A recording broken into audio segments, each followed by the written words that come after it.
स्पर्श करते हुए मैं कथा को आरंभ करती हूँ। अस्मद्गुरुभ्यो नमः। अस्मत्परम गुरुभ्यो नमः। अस्मत्सर्वगुरुभ्यो नमः। श्री राधा कृष्णाभ्याम नमः। श्रीमते रामानुजाय नमः। लंबोदरम परमसुन्दरमेकदन्तं पीताम्बरं त्रिनयनं परमं पवित्रम् उद्यद्दिवाकरनिभोज्वलकान्तिकान्तं विघ्नेश्वरं सकलविघ्नहरं नमामि। शरीरं स्वरूपं ततो वा कलत्रं यशश्चारुचित्रं धनं मेरुतुल्यं मनश्चेन लग्नं श्रीगुरुरङ्घ्रिपदमे ततः किं ततः किं ततः किं ततः किं नारायणं नमस्कृत्य नरचेत नरोत्तमं देवीं सरस्वतीं व्यासं ततो जयमुदीरयेत। जयतु जयतु देवो देवकी नन्दनोऽयं जयतु जयतु कृष्णो वृष्णिवंश प्रदीपः जयतु जयतु मेघा श्यामलः कोमलांग जयतु जयतु पृथ्वी भारनाशो मुकुन्दः कृष्ण त्वदीय पदपङ्कज पञ्जरान्तम् अद्वैव मे विशतु मानस राजहंसः प्राणप्रयाण समये कफवातपित्तेः कण्ठावरोधन वेदो स्मरणं कृतस्ते बर्हापिण्डं नटवरपुः कर्णयोः कर्णिकारं बिभ्रद्वासः कनककपशीपवैजयन्ती समालमं रङ्ग्रानवेणोरधरसुदया पुरयन गोपवृन्देः वृन्दारण्य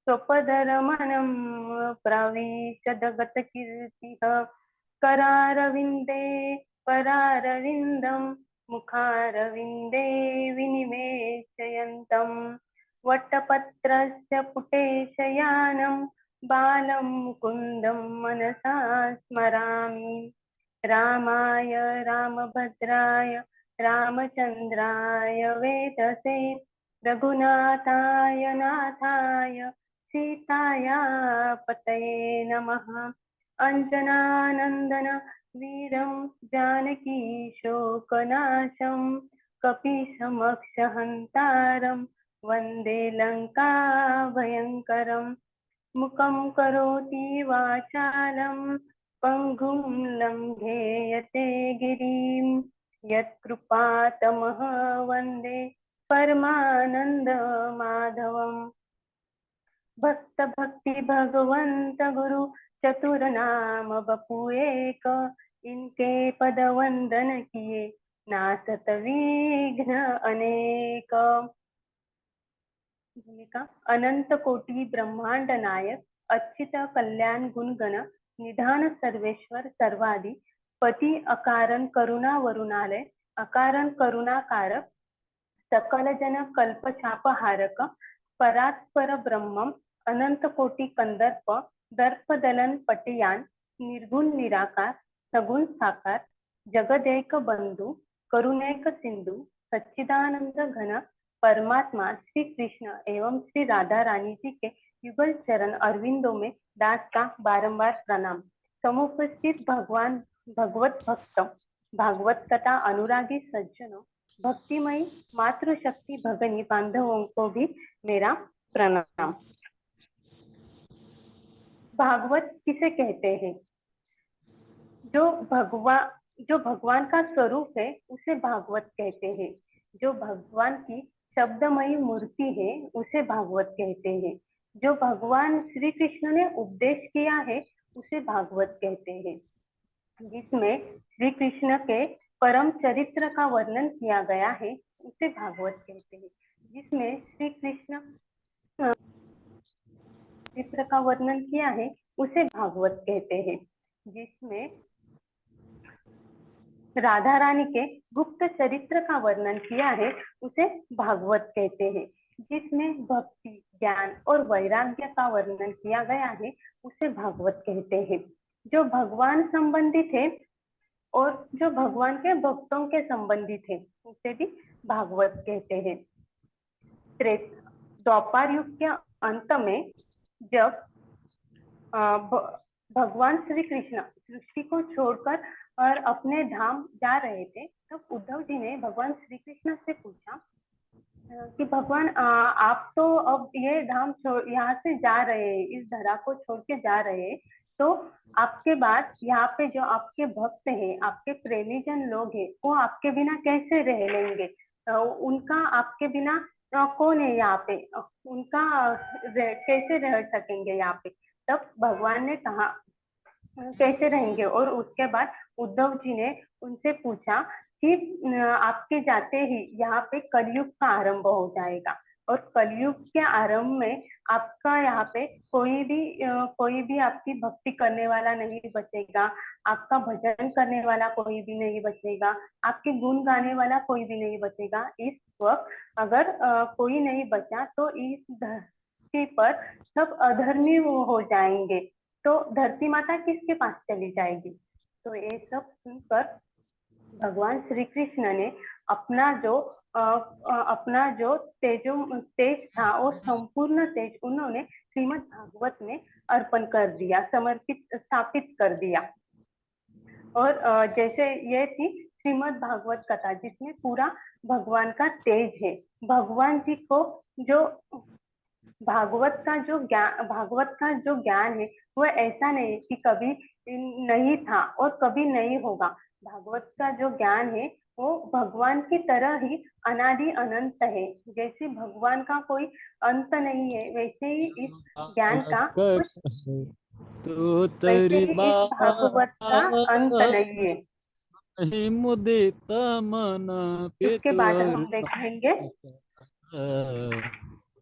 उसके बाद हम देखेंगे भागवत शब्द का अर्थ क्या है। भागवत शब्द जो है उसका अर्थ है भा मतलब भाष्यते सर्व वेदेषु, ग मतलब गीयते नारदादिभिः, व मतलब वदान्ति त्रिषु लोकेषु, त मतलब तरन्ति भवसागर। इसका अर्थ है जिसमें समस्त देवता प्रकाशित होते हैं, जिसका गान नारदादि ऋषि तीनों लोकों में करते हैं, और जो भवसागर से तारने वाली है उसे भागवत कहा गया है। अब हम देखेंगे भागवत अक्षर शब्द जो है उसमें जो 4 अक्षर है वो हमें क्या प्रदान करते हैं। भागवत के भागवत ये 4 अक्षर है, उसमें से जो भा है वो हमें यश, कीर्ति, मान सम्मान, प्रतिष्ठा प्रदान करता है। ग अक्षर है वो हमें ज्ञान प्रदान करता है। व अक्षर है वो हमें वैराग्य प्रदान करता है। वैराग्य मतलब जो संसार के राख से हमें विलुप्त कर दे उसे वैराग्य कहते हैं। तो वह अक्षर हमें वैराग्य प्रदान करता है। और भागवत जो अक्षर है वह हमें संसार से तारने वाला है। मतलब भागवत का यह अक्षर हमें कीर्ति, ज्ञान, मान सम्मान, प्रतिष्ठा, उसके साथ ही ज्ञान, वैराग्य और प्रदान करता है और संसार से भी तारता है। तो इसके बाद हम देखेंगे भागवत की ऐसा जो भागवत है जो हमें इतनी सारी चीजें प्रदान करता है, ऐसा महत्वपूर्ण भागवत, इसकी उत्पत्ति कैसे हुई और वह भागवत हमारे पास कैसे पहुंच गया। जब श्री कृष्ण जब भगवान में जब भागवत में ही इसका वर्णन आता है। जब ब्रह्मा जी को भगवान ने आदेश दिया कि तुम सृष्टि का निर्माण कर दो, तब ब्रह्मा जी ने कहा कि मैं सृष्टि का निर्माण करूंगा, लेकिन सृष्टि के निर्माण के पश्चात मुझे मोह ना हो, मैं इस मोह से दूर रहूं, इसलिए भगवान मुझे ऐसा ज्ञान दीजिए कि मैं इसके मोह से दूर रह जाऊंगा। तब भगवान नारायण ने ब्रह्मा जी को चतुर्श्लोकी भागवत का ज्ञान प्रदान किया। उस चतुर्श्लोकी भागवत के ज्ञान में जो प्रथम श्लोक है, उसमें प्रथम श्लोक में ब्रह्म ज्ञान और परमात्मा ज्ञान का वर्णन किया गया है। जो द्वितीय श्लोक है उसमें माया तत्व का वर्णन किया गया है। तीसरे श्लोक में जीव तत्व का वर्णन किया गया है और जो चौथा श्लोक है उसमें संसार से मुक्त होने का उपाय बताया गया है। जो प्रथम श्लोक है वो हम जानेंगे और उसका जो अर्थ है वो भी समझेंगे।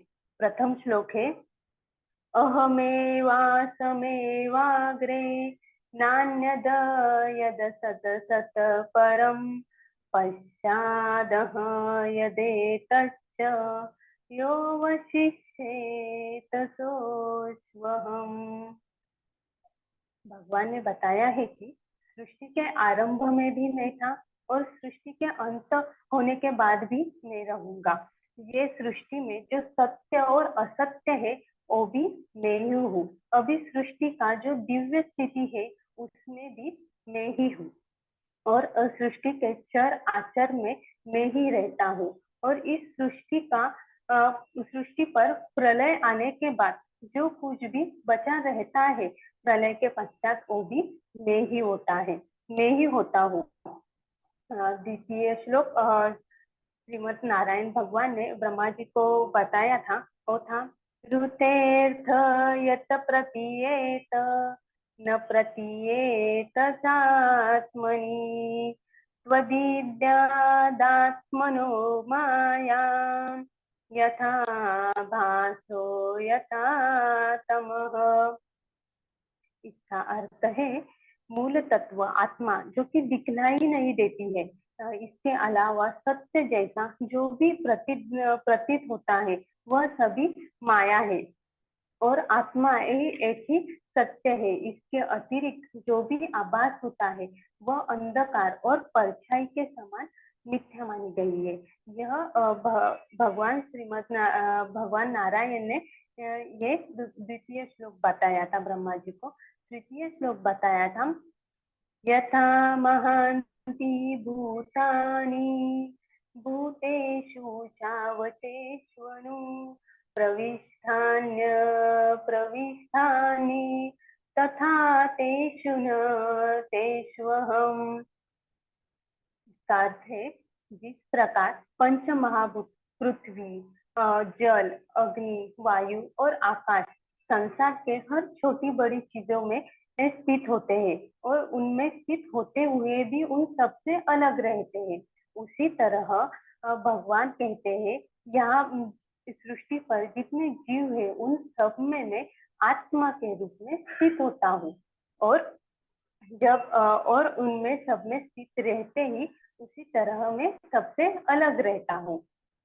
और उसके बाद चौथा श्लोक बताया था, यतावदेव जिज्ञासं तत्त्वजिज्ञासुनात्मनः अन्वयतरिकाभ्यां यतः स्यात् सर्वत्र सर्वदा। इसका अर्थ बताया है, आत्म तत्व को जानने की इच्छा रखने वालों के लिए केवल इतना ही जानना योग्य है कि सृष्टि के आरंभ से सृष्टि के अंत तक तीनों लोक, स्वर्गलोक, मृत्युलोक और नरक लोक और तीनों काल, भूतकाल, वर्तमान काल और भविष्य काल में सदैव जो एक समान रहता है वही आत्म तत्व है। यह महत्वपूर्ण ज्ञान जो था वह भगवान नारायण ने ब्रह्मा जी को बताया था। तो यह ज्ञान ब्रह्मा जी को मिल गया, मतलब इससे उनको सृष्टि बनाने के बाद मोह नहीं हो सकता। तो यह ज्ञान ब्रह्मा जी ने अपने पुत्र नारद जी को इस ज्ञान को प्रदान कर दिया। एक बार नारद जी पृथ्वी पर विचरण कर रहे थे, तो विचरण करते हुए उन्होंने देखा कि भगवान वेदव्यास जी बड़े खिन्न मन से दुखी हुए बैठे थे। उन्हें अज्ञान ने चारों तरफ से घेरा हुआ था। तब नारद जी ने वेदव्यास जी को पूछा आपने इतने वेदों का, पुराणों का और शास्त्रों का, शास्त्रों के बारे में अभ्यास किया, उनको लिखा है, तो आपको तो खुश रहना चाहिए। आप ऐसे खिन्न होकर या दुखी मन से यहाँ पे क्यों बैठे?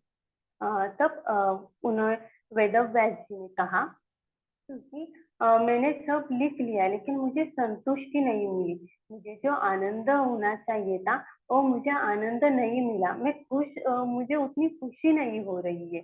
तब तब नारद जी ने भगवान वेदव्यास जी को कहा कि आपने जो भी वेद ग्रंथ और शास्त्र लिखे, उन्होंने सब में आपने सिर्फ भगवान के बारे में नहीं लिखा है, आपने सब में ज्ञान और वैराग्य के बारे में लिखा है। आपको भगवान का जो लीला है, उनका परम पवित्र चरित्र है, उसके बारे में लिखना चाहिए। तो यह सुनने के बाद उनको बताया, और नारद जी ने भगवान वेदव्यास जी को ये बताने के साथ ही जो चतुर्श्लोक का अभ्यास, जो चतुर्श्लोक का ज्ञान था, वो भी ब्रह्मा जी वो भी वेदव्यास जी को बता दिया। तो वेदव्यास जी ने उस ज्ञान को 18,000 श्लोक, 335 अध्याय और 12 स्कंद में समाधि में जाकर विस्तृत कर दिया। जब वेदव्यास जी को पुत्र हुए सुखदेव जी, तो वो संन्यास लेकर चले गए और समाधि में जाकर बैठ गए। तब वेदव्यास जी ने क्या किया, उनके जो शिष्य थे उन्हें दो तीन ऐसे श्लोक सुनाना सुनाना आरंभ कर दिया। तो वह श्लोक सुनने के बाद वो सुनाए और उन्हें कहा कि तुम कहीं पे भी जाओ, इन श्लोकों को गाते जाओ। तो शिष्य जहाँ भी जाते थे वह श्लोक गाते जाते थे। तो एक बार वह शिष्य जहाँ पे सुखदेव जी समाधिस्थ होकर बैठे थे, वहां पर पहुंच गए और वहां पे वो उन श्लोकों को गा रहे थे। वो वेदव्यास जी ने वो सुखदेव जी ने सुन लिया, और सुखदेव जी को वह सुनते हुए भगवान का स्वरूप दिखने लगा, और सुखदेव जी बड़े प्रसन्न हो गए, उन्हें वो श्लोक बहुत पसंद आ गए। तो वो जल्दी समाधि से उठ गए, और समाधि से उठने के बाद वह उन शिष्यों के पास चले गए और शिष्यों से पूछा कि आप ये श्लोक मुझे भी बताओ, मुझे भी इन श्लोकों के बारे में जानना है। तब शिष्यों ने कहा कि हमारे पास तो केवल दो तीन ही श्लोक है।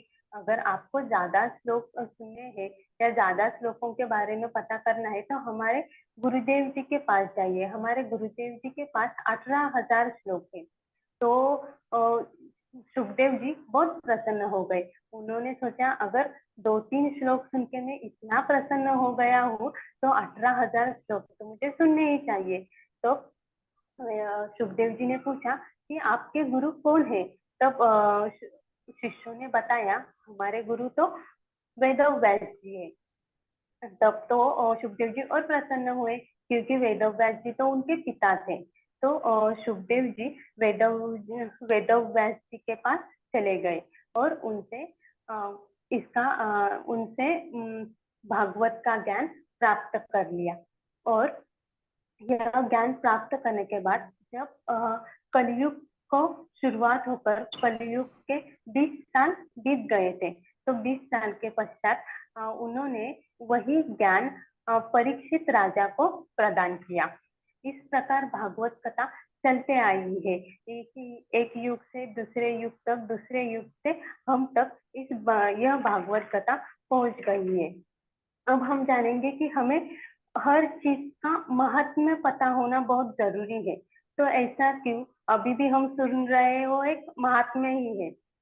तब एक श्लोक है, महात्म्य ज्ञान पूर्वकम श्रद्धा भवती। मतलब महात्मा के ज्ञान के पश्चात ही श्रद्धा उत्पन्न होती है। तो परम पूज्य गोस्वामी श्री तुलसीदास जी कहते हैं, जाने बिनु ना होत परतिति, बिनु परतिति होत नहीं प्रीति। मतलब जब तक ज्ञान नहीं होता तब तक प्रेम उत्पन्न नहीं होता। इसका अर्थ ये है, अगर हमें भगवान से प्रेम करना है तो हमें किसी भी चीज की महिमा पता होनी चाहिए। अगर हमें महिमा पता होती है तब हमें महिमा से हमें श्रद्धा उत्पन्न होगी।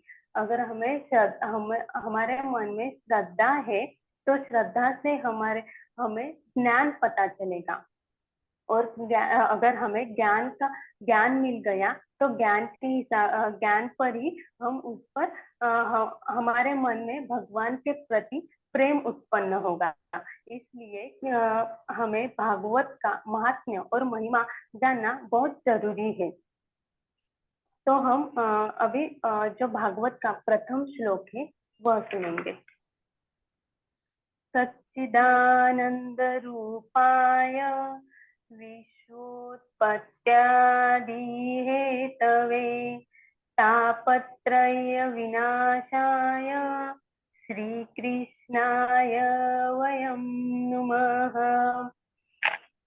सच्चिदानंद रूपाय मतलब भगवान का जो स्वरूप है, भगवान का जो रूप है वो सच्चिदानंद रूप है। सच्चिदानंद से इस शब्द में तीन शब्द आते हैं, सत, चित और आनंद। सत मतलब सत्य, जो कि इस सृष्टि में सत्य, इस ब्रह्मांड में सत्य एक ही है, जो कि सृष्टि के निर्माण से पहले भी भगवान थे, अभी भी भगवान है और सृष्टि के अंत के बाद भी भगवान रहेंगे। ये हो गया सत्य। चित्त, चित्त मतलब चैतन्य, जिसमें चैतन्य है। भगवान का रूप चैतन्यमय रूप है। और आनंद, आनंद मतलब भगवान जो है वो हमेशा खुश रहते हैं, आनंदी रहते हैं, उनको दुख नहीं होता। जैसे मनुष्य को देखा जाए तो मनुष्य दुखी हो जाता है हर पल में। अगर इस संसार में हर एक चीज को दो पहलू रहते हैं, जो चीज हमें खुशी देती है वही चीज हमें दुख भी देती है। तो उदाहरण के तौर पर देखेंगे, दो उदाहरण देखेंगे। पहला, अगर हमने घर में खाना बनाया और बहुत अच्छा हो गया, हमने खा लिया, हमने देखा कि हाँ बहुत अच्छा खाना है, सुगंध भी बहुत अच्छी आ रही है, लेकिन अब हमने सोचा है सबको देने के बाद सबको बहुत पसंद आएगा, क्योंकि हमें पसंद आया रहता है, बहुत अच्छा और प्रेम से बनाया हुआ होता है। तब हमने सब लोगों को परोसने के बाद अगर कोई कहता है नहीं इसमें नमक ज्यादा हो गया या कम है, या शक्कर ज्यादा हो गई, कम है, तो हम क्या करते हैं, तुरंत दुखी हो जाते हैं। जो कि हम पहले से अभी तक खुश थे, वो उसके बारे में, उसके बाद हमें लोगों ने बताने के बाद हम तुरंत दुखी हो गए। तो मनुष्य एक पल में दुखी हो जाता है, एक पल में सुखी होता है। और दूसरा उदाहरण देखेंगे कि अगर किसी ने सबको लगता है कि हमारी बड़ी गाड़ी रहनी चाहिए, फोर व्हीलर होनी चाहिए, तो लेने से पहले भी हम खुश होते हैं और लेने के बाद भी हम खुश रहते हैं।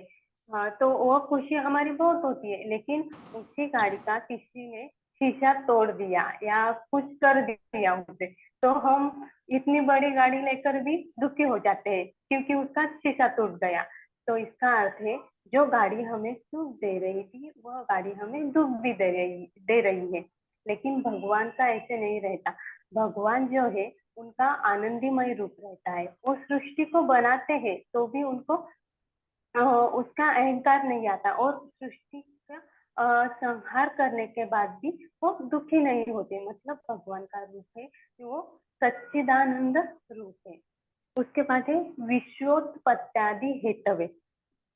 जो भगवान है वो विश्वोत्पत्त्यादि हेतवे, मतलब उन्होंने सृष्टि बनाई है, वो सृष्टि के उत्पत्ति करता है, वो सृष्टि के पालन कर रहे हैं, और उसके बाद भी वो सृष्टि का संहार भी करते हैं। मतलब सृष्टि की उत्पत्ति करने के बाद भी भगवान को अहंकार नहीं होता। सृष्टि का पालन कर रहे हैं, सब जीवों में भगवान रहते हैं, फिर भी उनको किसी से भी मोह, और सब चीजों में रहते हैं फिर भी उनको मोह नहीं होता। और तीसरी गोष्ट है वो है संहार मतलब जो संहार करते हैं उस संहार के बाद भी भगवान को संहार के बाद भी उनको दुख नहीं होता। मतलब वो कैसे रहते हैं, आनंदी रहते हैं। इसका मतलब है भगवान सृष्टि की उत्पत्ति भी करते हैं, पालन भी करते हैं और संहार भी करते हैं।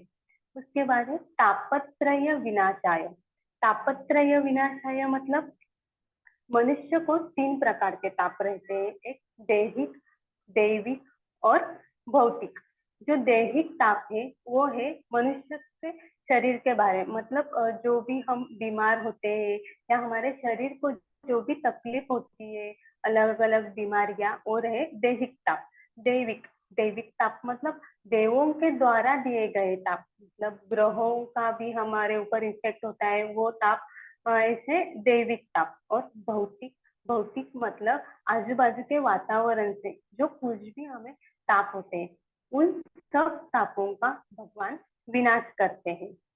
इसका मतलब भगवान ये तापत्रय विनाशाय, ये तीनों तापों का भगवान विनाश कर देते हैं। और श्री कृष्णाय वयम नमः मतलब ऐसे श्री कृष्ण को हम नमस्कार करते हैं।